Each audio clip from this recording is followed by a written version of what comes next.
আছিল তাতকৈ বহুত বেছি চকু পানী পোৱাব লাগিব আপোনালোকে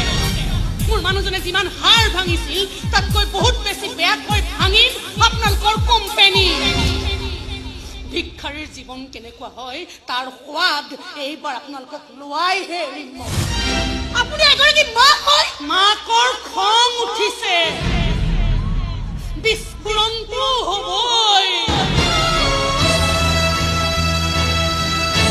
আমবুৱাইছিল তাতকৈ বহুত বেছি চকু পানী পোৱাব লাগিব আপোনালোকে মোৰ মানুহজনে যিমান হাড় ভাঙিছিল তাতকৈ বহুত বেছি বেয়াকৈ ভাঙিম আপোনালোকৰ কোম্পানী ভিক্ষাৰীৰ জীৱন কেনেকুৱা হয় তাৰ সোৱাদ এইবাৰ আপোনালোকক লোৱাইহে এৰিম আপুনি এগৰাকী মাক হয় মাকৰ খং উঠিছে বিস্ফোৰণটো হ'বই